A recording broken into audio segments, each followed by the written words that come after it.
Welcome to the Holistic Health Bites podcast. I'm your host, Andrea Nicholson, here with bite-sized episodes to empower, educate, and enlighten you with ways to lose weight, heal your gut, and achieve your ideal health so you can live an adventure-filled life. Let's dive in. You just got word that you have type 2 diabetes or prediabetes. Now what? You might be feeling a range of emotions, from scared to angry to just plain overwhelmed. You're not alone.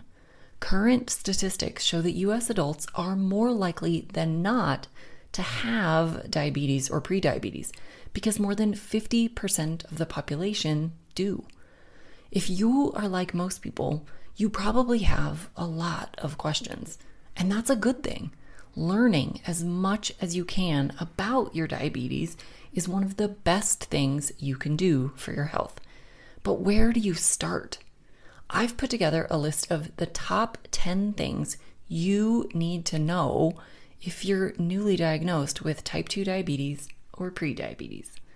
So before we dive into these 10 things, I want you to take a breath. Take a second to remind yourself that this is not a life or death sentence. You have a lot of options going forward, and that's why you're here. Okay, are you ready? Let's go through the top 10 things you need to know. First of all, what is type 2 diabetes and prediabetes? If you're like many people, your doctor likely didn't explain what your diagnosis means or what diabetes even is. I covered this topic in great detail last week, so feel free to check that one out for even more information. For now, let's just describe diabetes as a condition where the body is no longer using insulin properly. Generally, this develops due to having chronically high blood sugars that require a lot of insulin. Over time, the body becomes less sensitive to the insulin, requiring more and more of it to do the same job.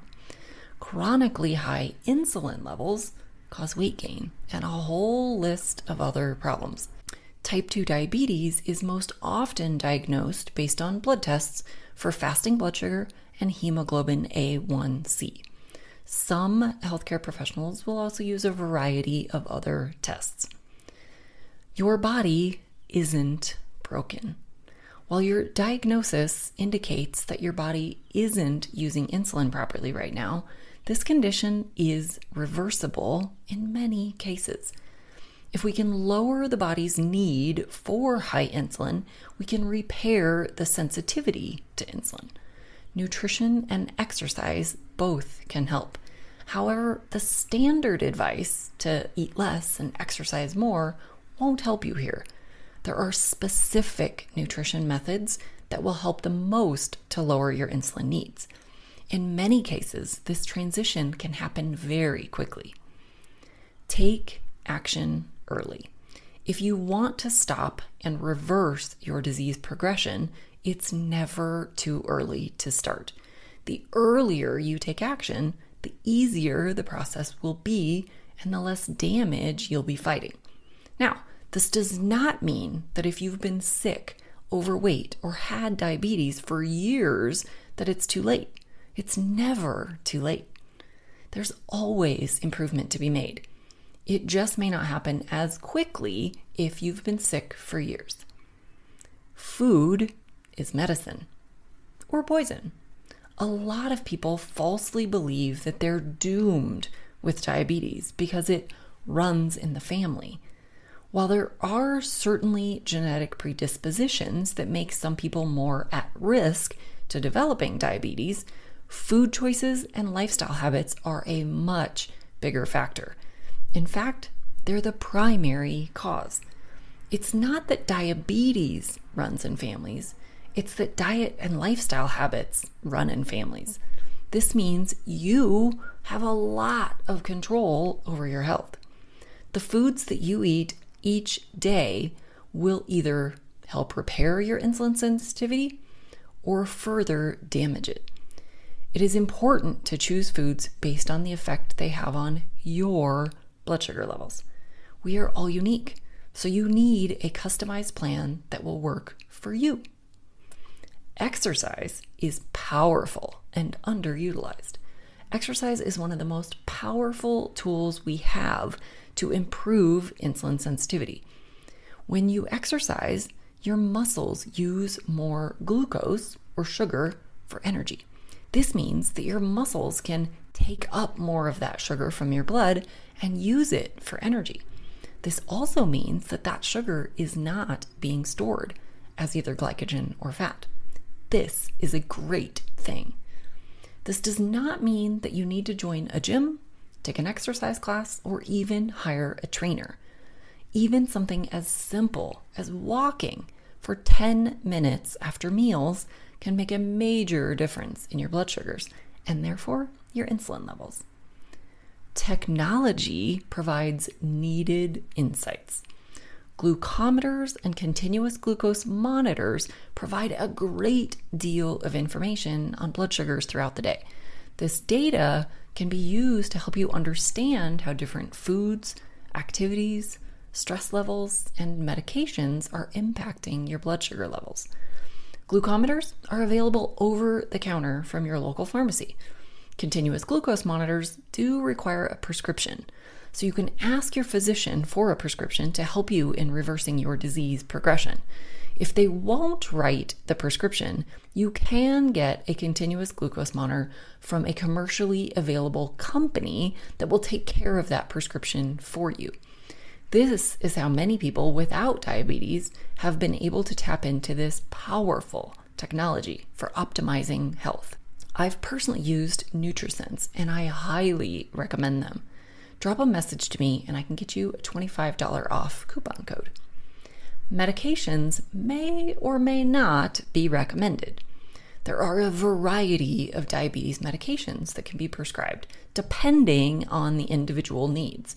Some medications are designed to help the body produce more insulin. Others are meant to help the body use insulin more effectively, and still others are designed to help your body eliminate sugar through urine. All medications have side effects, and none of them are correcting the original cause of the disease progression. They can be helpful, but nutrition and lifestyle are the only true healers. If you are prescribed medications, be aware that the dosages may need to be rapidly declined or eliminated as your health improves through nutrition and lifestyle. Often, the holistic approaches can work within days to weeks, and medications can become dangerous if the doses are higher than your needs, causing hypoglycemia episodes. Not everyone with type 2 diabetes needs to take medications. Many people are able to manage and reverse their diabetes progression through choosing the proper foods and increasing their activity level. Retest often to measure progress. It is possible to reverse type 2 diabetes within a few short weeks with the right combination of nutrition, activities, and sometimes medications if necessary. The key is to make sure that you're working with a healthcare professional that understands how to help you reverse diabetes. Demand support from your family and friends. One of the most important aspects of reversing type 2 diabetes is having support from your family and friends. This support can come in many forms, from assisting with healthy meal options to clearing out the sabotaging foods from your kitchen, and even just being there to listen.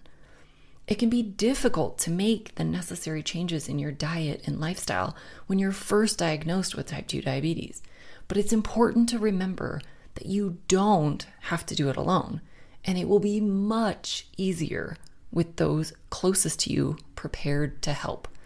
Let your friends and family know that they can help you on this journey, and be sure to let them know what behaviors, activities, and foods will make your journey harder. Demand that they help you, not sabotage you. And lastly, seek coaching and accountability. The last part of your getting started plan should be to find ongoing support from someone who is educated and trained to help you achieve your goals. Your doctor is a great resource, but often you only get about 7 minutes of their time. Insurance providers and medical clinics may have dietitians on staff that can provide you with a nutrition plan, but oftentimes those plans are designed to help you manage, not reverse the disease. If your goal is to reverse diabetes, you will want to seek out a holistic health practitioner like me who will approach your goals from the nutrition, lifestyle, and natural space. So there you have it, the top 10 things you need to know now that you've been diagnosed with type 2 diabetes or prediabetes. This is not a life or death sentence. You have the power to take back control over your health. I'm here to help in any way I can. Thanks for being a faithful listener to the podcast. I'd love it if you left me a 5-star review on this podcast so that others can more easily find this valuable information. Did you know I also work one-on-one with clients? I approach solving health challenges like I approached solving crimes, by conducting a thorough investigation into your case. Whether you're looking to lose weight, boost your energy, fix your digestive system, or reduce inflammation, I can help. All you have to do to get started is book a free call. The link is in the show notes.